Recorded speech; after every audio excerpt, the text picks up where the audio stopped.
샬롬. 우리는 삶을 살아가다 보면 너무나 쉽게 하나님을 잊고 또 살아가기도 합니다. 당연히 내일도 올 것처럼 계획을 세우고 내가 하고 싶은 일과 또 가야 할 길을 정해놓고 마치 내 삶의 주인은 나인 것처럼 그렇게 살아갑니다. 또 때로는 다른 사람에 대해서 판단하고 그를 무너뜨리는 말을 하기도 하죠. 그러나 오늘 본문은 우리에게 이렇게 묻습니다. 너희 생명이 무엇이냐? 우리는 무엇을 의지하며 살아가고 있습니까? 그리고 우리의 말은 과연 하나님 앞에 정직한 말입니까? 오늘 말씀은 우리에게 겸손함을 회복하라 라고 말합니다. 하나님 앞에 말과 마음과 또 미래의 시간까지도 내려놓고 오직 주님의 뜻이면 살아가야 할 존재라는 사실을 깨닫게 해주십니다. 이 말씀을 통해 오늘 하루도 하나님을 인정하며 더욱 겸손히 주님의 뜻을 구하는 삶을 살기를 소망합니다. 오늘의 말씀 야고보서 4장 11절에서부터 17절까지의 말씀, 오늘 본문을 함께 읽겠습니다. 형제들아, 서로 비방하지 말라. 형제를 비방하는 자나 형제를 판단하는 자는 곧 율법을 비방하고 율법을 판단하는 것이라. 내가 만일 율법을 판단하면 율법의 준행자가 아니요 재판관이로다. 입법자와 재판관은 오직 한 분이시니 능히 구원하기도 하시며 멸하기도 하시느니라. 너는 누구이기에 이웃을 판단하느냐? 들으라. 너희 중에 말하기를 오늘이나 내일이나 우리가 어떤 도시에 가서 거기서 1년을 머물며 장사하여 이익을 보리라 하는 자들아, 내일 일을 너희가 알지 못하는도다. 너희 생명이 무엇이냐? 너희는 잠깐 보이다가 없어지는 안개니라.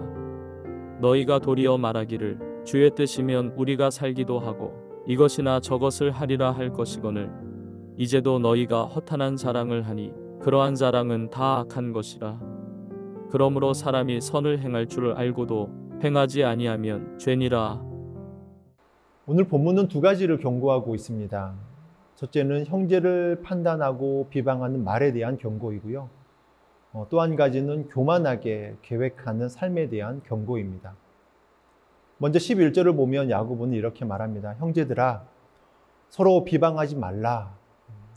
비방이라는 것은 단순히 누군가를 험담하는 것이 아니라 그의 인격을 무너뜨리는 말입니다. 그것은 곧 하나님의 법을 판단하는 것이기도 합니다. 왜냐하면 하나님의 법, 즉 하나님의 말씀은 이웃을 사랑하라라고 명령하고 있기 때문입니다. 그런데 누군가를 미워하고 험담하는 것은 결국 하나님의 말씀을 무시하는 것이며 내가 말씀 위에 서서 그것을 재단하고 판단하는 자리에 서는 것입니다. 야고보는 단호하게 말합니다. 만일 내가 율법을 판단하면 율법의 준행자가 아니요 재판관이로다 라고 말합니다. 이는 매우 무서운 말씀입니다. 우리는 피조물이지 심판자가 아닙니다. 하나님만이 심판자이십니다. 그런데 말로 형제를 판단하고 비방하는 순간 우리는 하나님의 자리에 올라서려는 그런 셈이 되는 것이죠.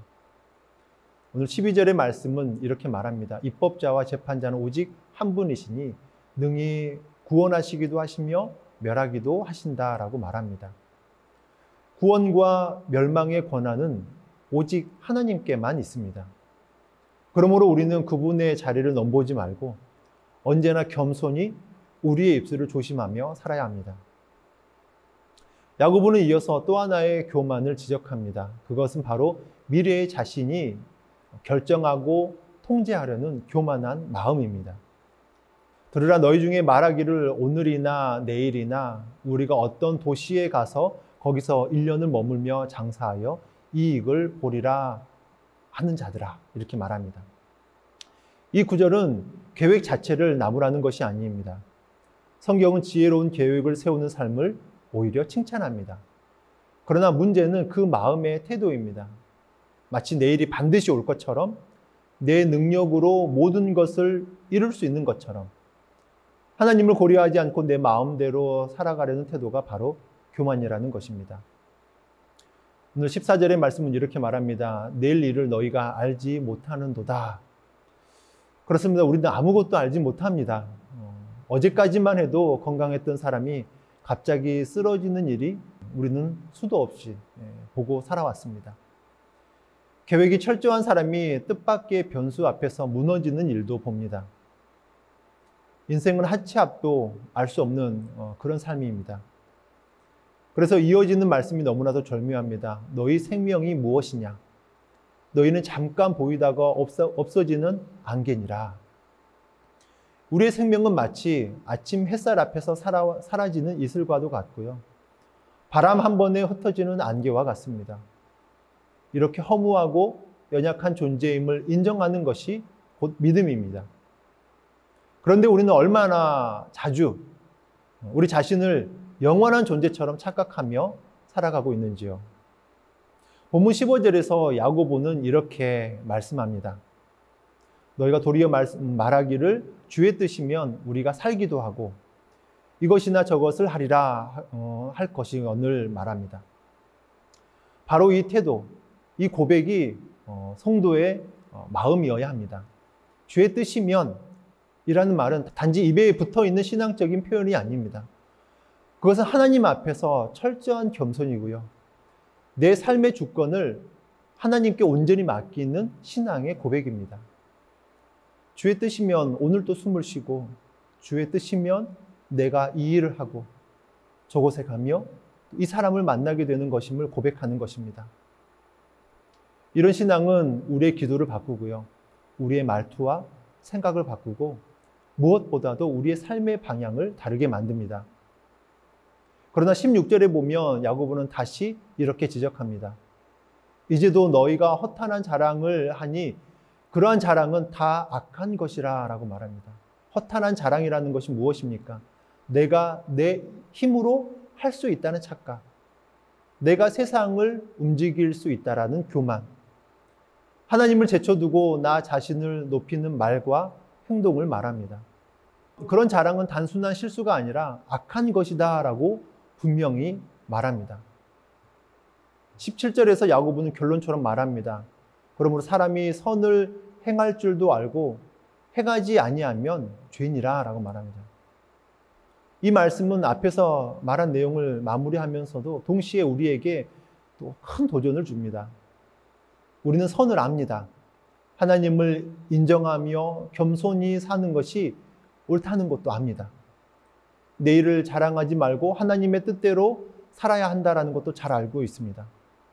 하지만 그것을 행하지 않으면 그것은 단순한 무지가 아니라 죄라고 말합니다. 하나님께서 말씀하신 바를 알면서도 외면하는 것은 회피가 아니라 불순종입니다. 그래서 이 말씀은 단호하지만 동시에 은혜의 초대입니다. 이제 알고 있지 않느냐? 그러면 그 길로 걸어가라. 겸손하게 하나님을 인정하며 살아가라. 사랑하는 성도 여러분, 오늘 아침 우리의 입술을 돌아보고 또 우리의 태도를 돌아보고요. 우리의 계획까지도 하나님 앞에 내려놓는 시간이 되길 간절히 소망합니다. 주님의 뜻이면 우리가 살기도 하고 이것이나 저것을 하리라. 이 고백이 오늘 하루의 은혜의 기초가 되고 믿음의 초석이 되어서 삶의 중심 가운데 온전히 깊이 새기길 간절히 소망합니다. 교만을 내려놓고 판단하는 입술을 멈추고 내일을 주께 맡기며 오늘을 정말 충실하게 살아가는 믿음의 삶이 되길 주님의 이름으로 축원합니다. 함께 기도하겠습니다. 사랑의 하나님, 오늘 말씀을 통해 다시금 인생의 주인이 누구이신지를 분명하게 고백하게 하시니 감사를 드립니다. 우리의 말로 형제를 비방하려고 판단했던 죄를 용서하여 주시고 주님만이 재판자가 되어주심을 인정하게 하여 주시옵소서.